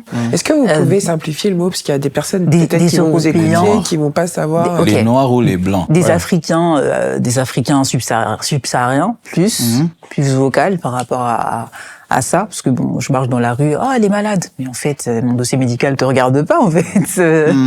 Donc, mais les leucodermes, enfin les personnes européennes, Les blancs? comment t'expliquer? C'est un peu différent, parce que même entre eux, ils sont un peu plus autant, et c'est un peu là, c'est des différences culturelles que j'ai observées. Les Africains subsahariens, entre eux, c'est plus direct. Alors que les Européens, La réserve. c'est fourbe, c'est sournois. Il Donc peut te c'est- mépriser, mais de manière très fine, très... C'est vraiment, voilà, c'est ce côté-là. Mais après, la discrimination, après, c'est un peu, en fait, elle est un peu compliquée à répondre à ta question parce qu'on parle de discrimination en termes de, est-ce que tu peux préciser, J'ai s'il te peut-être plaît? mal formulé. Ouais. En Tu peux gros, préciser là c'est bien. En gros, je dis quand toi t'as croisé, pour la faire simple, entre les blancs et les noirs que t'as croisés, c'est avec si tu as dit, est-ce que c'est avec les noirs que t'as ressenti le plus de rejet, on va dire, ou est-ce que c'est plutôt avec les blancs, à peu près? Alors Rejet ou après, de le mépris. monde, il y a Rejet, pas que- mépris, tu vois, j'ai un peu du mal à... Je voudrais juste rebondir, parce qu'il n'y a un peu pas pareil, que... tu vois. Parce que le L'expérience monde, du c'est pas rejet, que... alors. Excusez-moi, Voilà, juste... pas le rejet, mais j'ai un peu du mal à juste pour- formuler à ce niveau-là. Juste pour dire, qu'il n'y a pas que les noirs et les blancs dans le monde.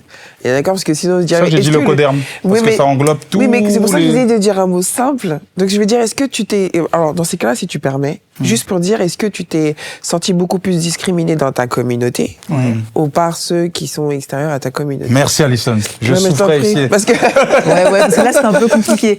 Bah, en fait, le truc, même là, répondre à cette question-là, c'est compliqué parce que dans ma communauté, on est en France, donc je ne vis pas dans ma communauté de manière, c'est-à-dire, enfin, j'ai ma communauté familiale, j'ai ma communauté congolaise et j'ai ma communauté africaine. Si Ouais. je dois parler de communauté, genre ma Ouais. communauté. Ouais. Après, il y a la communauté de ton quartier, Ouais. de ta ville, Ouais. de ton département, Ouais. de ta classe, Bien. qui fait que c'est un peu complexe à répondre. Ouais. Mais je suis en France, dans un pays européen, où il y a plus d'Européens que d'Africains, malgré tout ce qu'on essaie de nous faire croire. Les Africains restent minoritaires. Bien sûr. C'est moins de 50% de la population. C'est sûr. Donc, donc la discrimination, dans ma famille, non.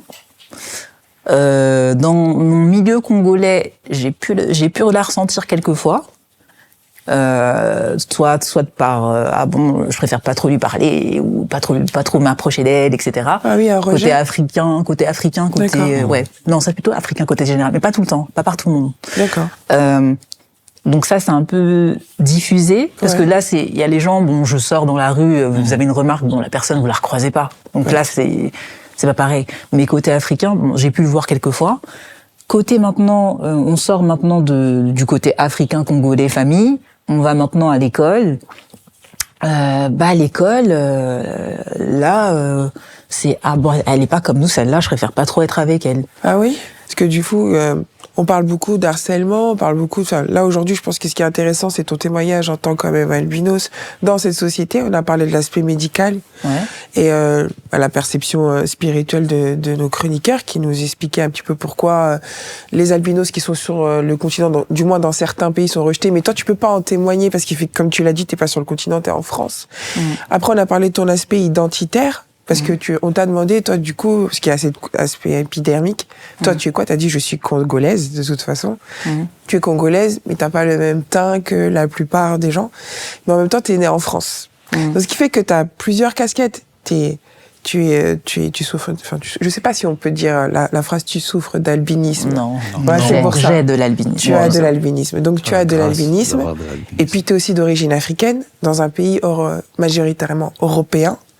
Donc, j'aimerais bien qu'on retourne sur ton témoignage sur... Comment est-ce qu'on navigue, comment est-ce qu'on voyage, Mais on saute, oui, on mais gère, oui, complexité. mais oui. on conduit, on pilote Mais ses oui, identités. mais parce que t'as l'air tellement Ses aujourd'hui lumineuse, pardon, que voilà, j'aimerais bien avoir... Ces identités remarquables, Ouais, comment mais est-ce qu'on oui, les assemble? Complètement.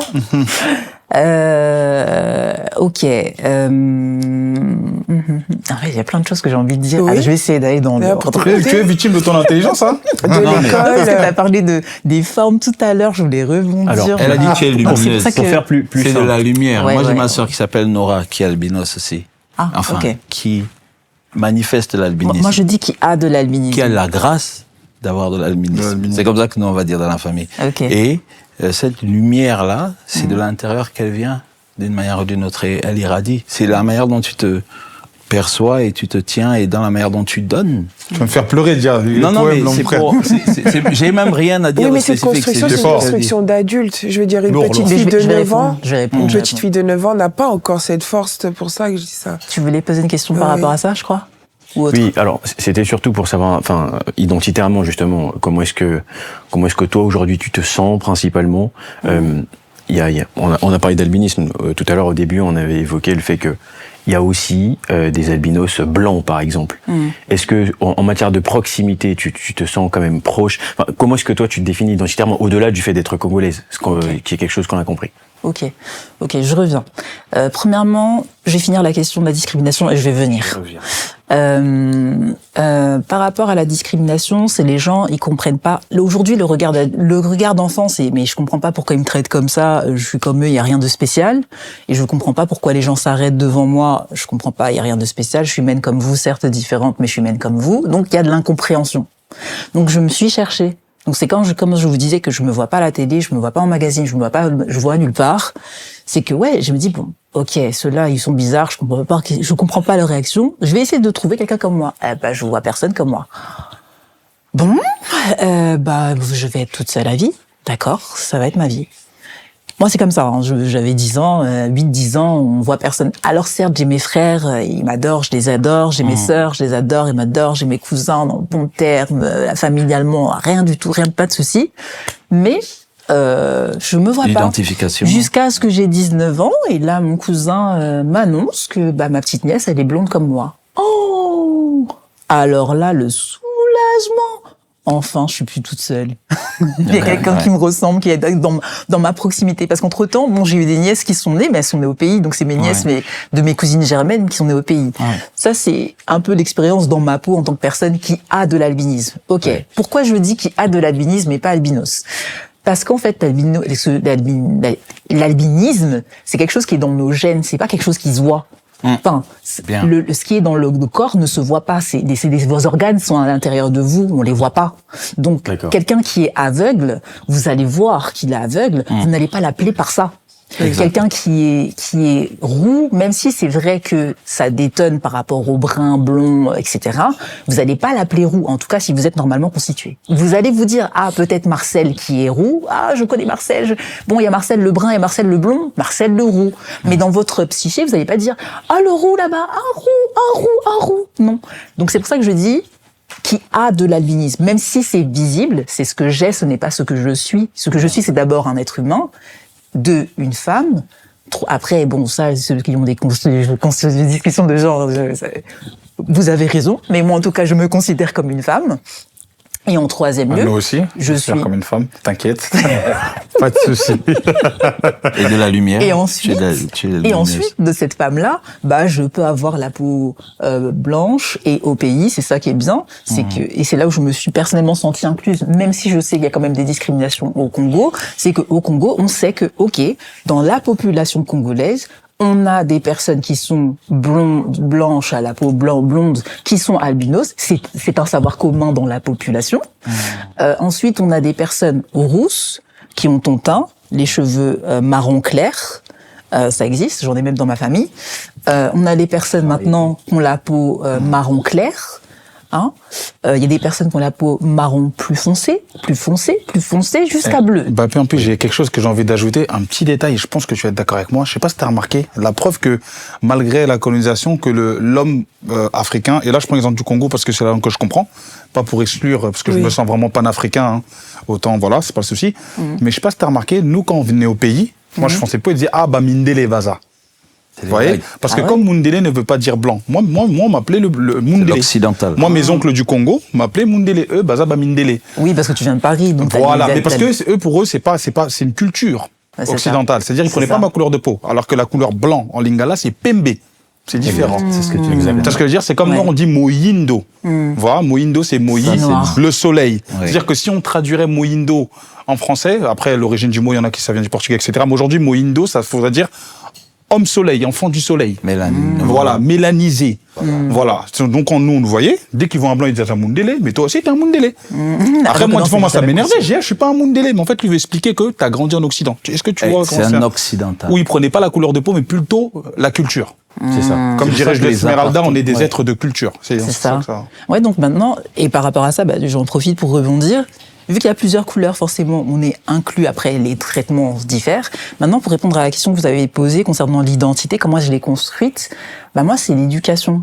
C'est-à-dire que, quelque part, je me dis que le fait que mon père, il ait grandi dans un village, même si villageois chez les Congolais, c'est généralement vu comme une insulte un peu, grave. finalement, c'est une bénédiction. Bien. Parce que dans ce village, il a été nourri à sa racine, Ça il se a voit. été nourri à sa culture et il nous l'a transmise. Alors, autant il nous a pas transmis la langue, mais bon, ça, maintenant, moi, je m'en occupe avec des cours de Chiluba pour ceux qui Super. seraient intéressés.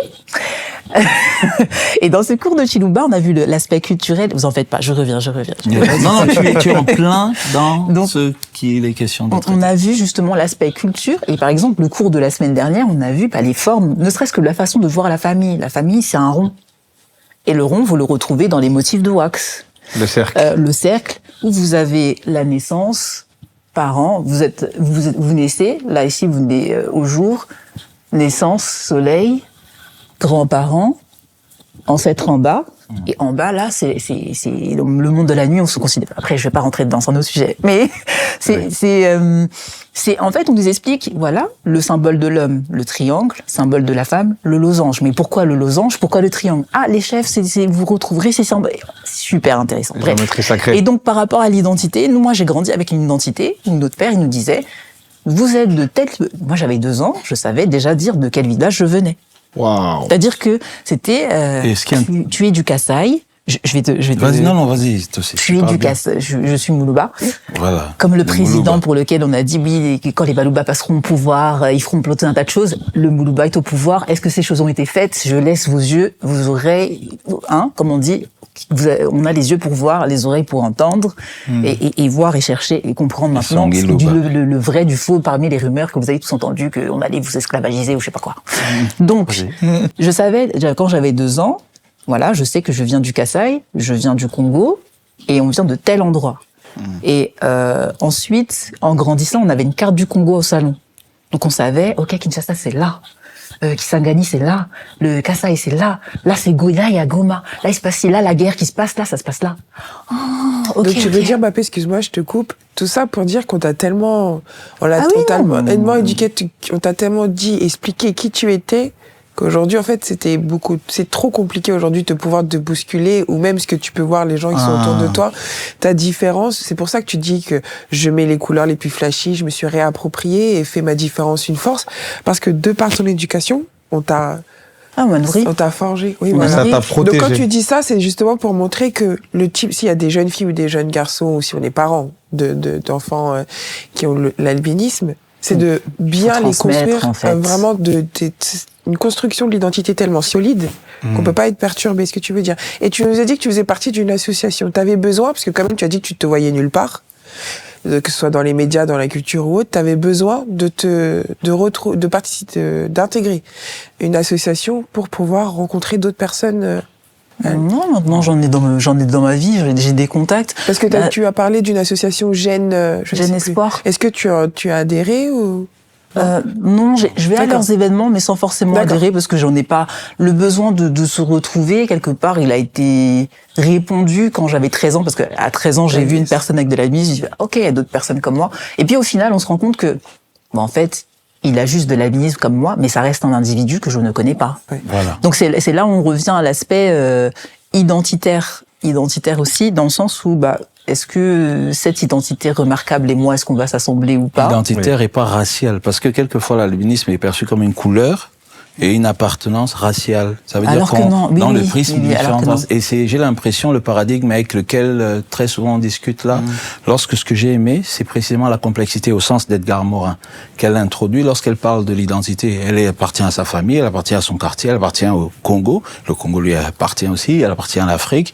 Et en fait, c'est toutes ces, comme une forêt, en fait, un écosystème de beaucoup d'identités qui communiquent les unes avec les autres. Et quelquefois, c'est pas juste la couleur de la peau qui fait C'est ça. la spécificité. Donc, je me retiens pour, en tout cas, là, Mais vraiment. ça fait écho, c'est ça, c'est-à-dire C'est ce qu'on que- rencontre des personnes. Aujourd'hui, pour répondre à la question, j'ai pas le besoin de rencontrer d'autres personnes avec de l'albinisme, parce que déjà, j'en ai autour de moi, d'une part, et de deux, le primo besoin de rencontrer d'autres personnes avec de l'albinisme, c'était surtout de me voir et de connecter. Ah, ok, je suis pas toute seule, mais ce besoin, il est répondu. Mais justement, tu dis que tu n'as pas besoin de rencontrer d'autres personnes. Tu parlais un peu plus tôt de visibilité lorsque tu as même cité Fally Ipupa. Ouais. Aujourd'hui, au niveau des médias, est-ce que tu trouves justement qu'il y a assez d'albinos visibles aujourd'hui à la télévision? J'ai fait une vidéo sur ça. En 2015-2014, il y a Diandra Forest, mannequin avec de l'albinisme, qui est exposé, mise en lumière, etc. Sean Ross aussi, ça c'est aux États-Unis. Je crois qu'il y en a une en Afrique, mais j'ai oublié son nom. Et de plus, on en met de plus en plus, on en met en avant de plus en plus dans des magazines, des clips, des ceci, des cela. Moi, bon, c'est cool, on se voit, ça te permet de se voir. Ce que je déplore juste, parce que même pour des rôles, on m'avait même déjà appelé, et un jour on m'appelle pour un rôle, et je vois quoi? C'est quoi le nom du rôle? Albinos. Oh. Donc, je me dis, mais c'est là, encore une réducteur. fois, Ah bah oui. c'est certes une identité remarquable parce qu'on détonne, que ce soit Incroyable. chez les blancs, chez les noirs. Quoique, chez les blancs, je connais une personne qui a de l'albinisme, par exemple, qui, elle, met les tissages. Vous la mettez au milieu de blanc, vous ne faites quasiment pas la distinction. Ouais. Donc, Mais il y a le nystagmus aussi souvent chez les Le quoi? Le nystagmus, c'est quand le fait de loucher. oui, là. Le fait de loucher De comme loucher ça. que l'œil hyper tremble. technique. Donc c'est quand même aussi quelque chose, parce que tu disais le fait qu'elle soit blanche et que ce soit Mais marron, ça, faut être assez près de la personne pour le voir. Mais même l'identité, en fait, et l'intérêt de la communauté, le fait d'être associé, c'est que ça crée une protection identitaire. L'idée de se dire, je suis avec d'autres qui sont comme moi. Sauf qu'à un moment, effectivement, il faut qu'il y ait plus de profondeur dans la définition du ego, du jeu, de ce que je suis. Oui, voilà, et c'est pas juste l'aspect Identité perceptiblement remarquable, de ouais. l'albinisme. Oui, mais Revenir sauf à la que- tradition, alors, à la sauf culture. que, enfin, L'éducation. ça peut être protection identitaire, mais comme elle explique aussi, il faut pas seulement qu'elle soit perçue en tant qu'albinos, parce que c'est une personne lambda. Et justement, aujourd'hui, il y a de plus en plus d'influenceurs aujourd'hui qui sont albinos. Est-ce qu'il y a une communauté finalement? Alors, il y a un rappeur qui est très connu, qui est Bah, Kalash criminel. Kalash. Est-ce qu'aujourd'hui, par exemple, il y a une communauté, tu arrives à reconnaître, ah, je sais qu'il y a un tel qui est acteur, il y a telle personne, enfin, des gens qui peuvent influencer qui sont albinos aussi. Alors, à ma connaissance, je connais pas de communauté qui réunit tous les albinos, acteurs, etc., dans l'espace public en tout cas. Il est vrai que j'en vois de plus en plus, et ce que j'aime, c'est qu'ils ne parlent pas d'albinisme, Oui. ni d'albinos. Est-ce que tu Ils font leur t'identifies à propre, Kalash criminel parce qu'il est albinos ou parce qu'il fait de la bonne musique? Je sais pas. Non, pour moi, c'est un rappeur Oui, c'est un congolais rappeur. qui fait du son, qui Fait est du aimé son. par tout un tas de personnes, et ça s'arrête là. Voilà, Il y a et, juste je de trouve. l'albinisme. C'est comme l'influenceur Chilo, c'est la même chose. Il fait Sinon, ce des serait vidéos, réducteur, un etc. petit Oui, c'est un youtubeur. Et ouais, non, c'est vraiment ça. Donc au final, c'est pour ça que au final, c'est une identité remarquable, mais ce n'est pas la personne. Merci. C'est quand on côtoie les gens qu'on sait qui est qui. En Et fait, c'est au beau, final. c'est beau ce que tu as dit, parce que finalement, la personne, c'est la culture. Et elle est un très très bel exemple, et sur ça, je félicite tes parents. Ah, Tu sais que merci. chez nous, on respecte les aînés déjà, donc naturellement, mais je les respecte Son parce que Luba. ils ont prouvé avec un cas concret, parce que je sais que Lou Kenny, c'est quelqu'un, il aime bien aller au concret. Pour les gens actuels, vous avez vu que la culture, quand une personne connaît son identité, ça la renforce et ça peut la protéger de beaucoup de choses. Et c'est pour ça que nous, quand on parle de renaissance africaine, c'est pas pour ressasser l'histoire seulement avec Dia, Merci. mais pour renaître. On a besoin de reprendre nos bases pour devenir des afrodescendants solides aujourd'hui. Et c'est franchement super. Donc on est des aides de culture. La différence est une richesse. Ça veut dire qu'on est des afrodescendants, on a une forte diversité. La preuve par la Et lumière. c'est une richesse. Mais sur le même socle culturel. Exact. Voilà. Après, j'ai pas d'association pour l'albinisme, mais pour ceux qui veulent apprendre le Chiluba, Le Chiluba. la culture bantou, Luba, contactez-moi. Et c'est des mathématiciens, c'est des prêtres, c'est des dirigeants d'une excellence extraordinaire, les Songi Luba, les deux. Ok. Ah, c'est Si je gentil. comprends bien, tu Merci. peux travailler avec des gens en tant qu'une personne à part entière, mais tu ne veux pas simplement d'organisation où tu te retrouves juste parce que tu es considéré en tant qu'albinos, mais plutôt en fonction de tes compétences que tu as à part Oui. entière, comme tout le monde. Exactement, mais c'est surtout en fonction de l'objet de l'association. Si c'est juste nous réunir en tant que personne avec une identité remarquable, ça, quand j'avais 8 ans, oui, ça m'aurait aidé. Et c'est les choses des Ça Français, m'aurait c'est les aidé. choses des Blancs. Ça veut dire que le Nada. racisme... Non, mais je t'explique. C'est pas tout le monde. Mais le racisme, c'est pas l'albinisme dont je parle. Je parle le fait de classifier les gens en fonction de la couleur de la peau, de les réduire à la couleur de la peau, et de permettre qu'à un moment, parce qu'ils subissent une oppression, ce soit ça qui fait leur Non, définition je de peux pas te eux-mêmes. laisser dire ça parce que Vas-y, je t'en c'est prie. quand même parce que s'arrêter juste à juste une question de peau, ce n'est pas nécessairement, ça ne vient pas que des blancs. Non, je dis le racisme est une construction occidentale qui date du 19e siècle, le siècle des Lumières. Oui, sur Oui, ça, dit il a comme ça, pas oui. tort. Pour des Dit raisons comme formulé comme ça, pour oui. des raisons économiques. On a classifié les êtres humains et pour répondre à une bulle papale qui Et c'est date vrai du que ça, 16e c'est siècle, pas africain. qui de disait base. qu'on va aller prendre des esclaves en Les Afrique. Africains le perpétuent aujourd'hui. Voilà, aujourd'hui Mais c'est c'est ce que nous sommes j'allais racistes. dire, Nous-mêmes on c'est est ce que j'allais racistes dire. contre nous-mêmes parce que je parle français, parce que je pense français et que j'en sois conscient ou pas, il faut que j'en fasse le distinguo. C'est pour ça que des questions identitaires comme celle de l'albinisme sont une opportunité pour faire voir ce que tu as mis en lumière, c'est que l'identité est plurielle. Oui, mais Mbappé, déjà, il faut pardon. souligner un petit truc aussi, et ça, je pense que c'est ce que le Kenny Allison et même Mbappé veulent expliquer, c'est que si le mal a pu s'introduire chez nous, c'est qu'il y avait possibilité que le mal s'introduise. Oui. C'est-à-dire qu'au moment où on était au top culturellement, on se défendait, et d'ailleurs nos empires tenaient. Et quand humainement, spirituellement, on a coulé, ce qui est un cycle, hein, parce que tu montes et tu descends et après tu remontes, à ce moment-là, le mal a pu rentrer. Donc si le raciste a pu rentrer, c'est que vrai. quelque part, il y avait déjà des racistes en sommeil qui pouvaient naître aussi. Même s'il faut dire la vérité, le racisme de manière systémique n'est pas quelque chose qui trouve son origine en Afrique. Et c'est juste ça qu'on Merci, veut rappeler. la nuance. L'univers, c'est ça, c'est l'unité dans la diversité. Ça, c'est ça l'Ubuntu. C'est notre tradition de base. Après, on a vrillé, mais on va revenir. Hein. Ok, tu avais une question, je On crois. arrive justement vers la fin. Aujourd'hui, quels sont les grands enjeux finalement pour l'albinisme de manière générale, la perception que les gens ont sur l'albinisme et sur alors, je vais pas dire communauté, mais en tout cas pour les personnes justement qui ont de l'albinisme, pour ne pas dire les albinos, en tout cas pour les années à venir. Je pense que là, ce sera plus la connaissance, et avec les réseaux sociaux, ça va se démocratiser. Tu demandais un peu plus tôt ce qu'il en était des personnes avec de l'albinisme qui sont blanches. Oui, parce qu'il y en a même chez les Asiatiques. J'en ai rencontré aussi à Ouais, Jeune oui. Espoir, il y en a beaucoup même. Oui, il y en a partout. Et eux, par exemple, ils ont la peau blanc cassé avec les cheveux de cette couleur-là, Oui. à peu près. Cette couleur-là. Des yeux bleus ou des yeux violets. Donc, c'est clair que même parmi les blancs, Mais ils oui. sont blancs, hein, pourtant, hein, ils sont européens, si vous préférez. Mais il y a chez les Asiatiques, Bah, il y a des aussi chez tonnes. les Maghrébins, il y en a C'est partout. ça, Je il y veux en a dire, c'est partout. pas juste arrêté sur la communauté afro-caribéenne. Ouais. C'est pour ça que là, effectivement, tu as articulé ton expérience sur l'albinisme. Mm. On voulait la précision, l'albinisme, je suis une personne dite noire, mais Oui. qui finalement n'a pas la peau. Mais oui, bien sûr, ça s'arrête. C'est pour ça que Mais je non. parlais, quand tu disais la différence de couleur, quand même, il faut quand même se... Là, Mais justement, on parle d'une dame qui articule, qui crie partout le fait qu'elle est congolaise. Mais si elle traverse comme ça, on ne saura pas. On va juste appuyer sur sa différence. Je suis pas d'accord avec ça, parce que Ça si c'est dépend. la réception Ça d'un dépend. gène qui est responsable de la mélanine, Oui. malheureusement, funérailles des tabous, c'est funérailles des Oui. tabous. Ce qui est noir, c'est noir. Mélanos, ça veut dire noir en grec. Oui, ça, c'est c'est la au ni- récession du C'est au gène. niveau biologique. Oui, Mais là, elle oui. parle au niveau culturel, Social. dans la rue, etc. Mais comment tu Dans la- arrives à faire la différence radicale entre ce qui génétiquement est responsable de ça et la perception qu'on en a dans les Ah, sociétés? mais c'est là, tu vois, je dis, ça, c'est le dossier médical des gens. Oui. Restez correct. Sauf que quand je vais à l'extérieur Ouais. et que je travaille et que tu travailles, ce Oui. qu'on perçoit de l'extérieur, c'est un nègre, une négresse.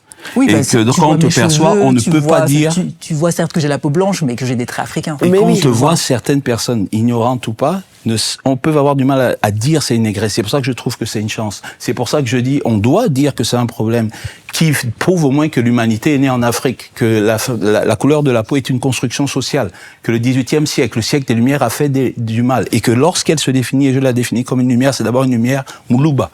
C'est pas une lumière parce qu'elle est noire et qu'elle est albinos ou pas. Culturelle. En revanche, je suis d'accord pour dire que tout ne se décrit pas qu'en noir ou en blanc, mais quand on parle, la langue qu'on parle, on hérite malheureusement de l'idéocentrisme occidental qu'il a produit. Pour finir, du coup. Alors, juste une petite parenthèse pour finir, parce que vous parliez des cheveux naturels des femmes du Congo. C'est peut-être aussi à cause du régime de Mobutu qui obligeait les femmes à porter leurs cheveux naturels. Parce que si c'est ses parents, c'est peut-être pour ça. C'était une parenthèse pour vous déranger. L'authenticité. Alors, surtout, Mais l'authenticité est venue. Bachoua, si je peux le dire, surtout en disant... J'accepte, mon cœur reste ouvert. Bachoua, quel est justement ton mot de la fin à l'endroit de ces personnes-là qui ont cette mauvaise perception, notamment sur des personnes qui ont de l'albinisme? Qu'est-ce que tu pourrais leur dire aujourd'hui s'il y a ces personnes-là qui trouvent que c'est étrange ou qui rejettent? Je regarde la caméra comme ça, là. C'est ça. Ne fais pas aux autres ce que tu ne veux pas qu'on te fasse. Tout simple et simplement. précis, oui, Donc, c'est clair. unité, Ubuntu. soyons, respectons les gens, c'est l'Ubuntu. L'Ubuntu, c'est d'abord, c'est l'humanité. Donc, chaque humain est exceptionnel. Ayons du respect les uns envers les autres, tout simplement. Dia. L'éducation, la renaissance africaine, et surtout l'idée de se dire que l'identité est plurielle. L'identité est comme un tissu tissé de plusieurs appartenances, plusieurs choses auxquelles on est relié, plusieurs entités qui nous définissent. Et on ne peut pas simplement condamner à une forme de résidence identitaire une personne sur la base de ce qu'on perçoit sur le plan extérieur. D'accord. Et Mbappé, qu'est-ce que tu pourrais dire justement à la jeune fille ou le jeune garçon en quête d'identité qui voit que vous avez un point commun, c'est celui d'avoir de l'albinisme? Ok. À celui ou celle qui me regarde et qui a de l'albinisme, sache que, je vais dire, l'univers, si tu es athée, le Seigneur, si tu es croyant, t'a fait comme il t'a fait pour une bonne raison. Les expériences que l'on vit nous forgent. Elles peuvent être difficiles parfois, c'est vrai, mais de cette difficulté, si tu arrives à la transcender, tu vas en être plus fort et tu vas voir que parfois ça peut même te servir. Je dis ça pourquoi? Dans mon cas, forcément, on détonne partout où on va, on se voit nulle part. Ok, je vais être seule comme je suis. Partout où je vais, je sais que j'aurai personne comme moi. Donc maintenant, j'y vais, que ce soit dans des endroits avec des Européens ou avec des Africains. Je ne le cherche pas. Je sais que je serai la seule comme moi. J'avance tranquillement. Mon style, je l'ai fini par le trouver. J'aime ce qui est graphique. En fait, j'affirme mon goût, mon identité. Mais ça, c'est vrai que c'est lié à mon caractère. Et en même temps, on a une identité où on nous a forgé. Pardon, je me perds. On a une identité qui fait que, moi, de mes parents, j'ai reçu l'histoire de mon pays, j'ai reçu l'histoire de ma famille, je me même posé des questions. Les histoires avant de dormir, c'était ça, étant petite. Donc forcément, je viens avec ce bagage-là. Mais si t'es adulte, il n'est pas trop tard et là, je m'adresse à toi qui a de l'albinisme et à toi qui n'a pas d'albinisme, il n'est pas trop tard pour aller voir tes parents, pour aller dans ton village, pour aller voir ta famille et poser des questions. Les Africains, s'il vous plaît, arrêtez de grandir dans l'ignorance, posez des questions. Je suis Moulouba. Je connais une personne qui s'appelle Ngaloula. C'est moi, personne étrangère à sa famille, qui lui a dit Ngaloula, ça veut dire ça. Alors certes, on est de la même communauté, elle est Moulouba comme moi, mais pour moi, c'est pas normal. Son père est vivant, sa mère est vivante, elle a des aïeux, ses parents qui sont nos premiers dieux sur terre chez les Balouba, chez les Bantous de base. Comment vous posez des questions à vos parents, allez leur tirer les vers du nez. Votre nom veut dire quoi? Votre nom de famille veut dire quoi? Ça vient de qui vous a donné? Pourquoi? Qu'est-ce qui s'est passé? Allez poser des questions. Comme ça, même, vous allez comprendre votre caractère, ce que c'est. Mon petit frère, il a un nom.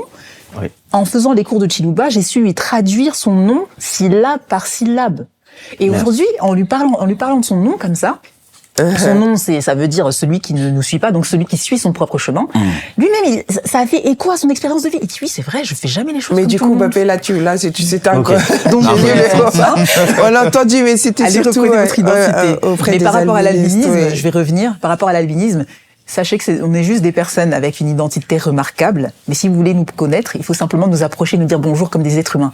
On ne mange que la nourriture. Merci. Dia, je vois que tu es en admiration totale. Oui, mais c'est de la lumière incarnée, c'est vraiment la lumière faite chair. Et je dis ça pourquoi? Parce que, en fait, elle aurait pu être victime et se considérer comme telle, mais on voit comment, justement, la construction de son identité est tellement faite, d'abord sur le plan culturel et sur le plan spirituel, que toutes ces blessures qui auraient pu rentrer en fait, elle en est simplement totalement libérée.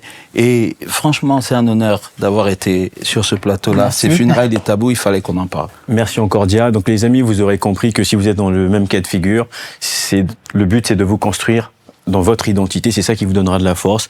Et Alison, le dernier mot. Tout à fait. Merci beaucoup, Bappé, pour ta présence. Ça a été très instructif. Merci. Je vous remercie. On vous remercie tous avec cet échange qu'on a pu avoir. On vous invite à commenter, à nous exprimer ce que vous avez pu ressentir. Si on a oublié quelque chose, indiquez-le nous. Abonnez-vous, s'il vous plaît, pour plus de crédibilité, toujours après chaque émission. Et à très bientôt. À bientôt. Ouais. Ciao.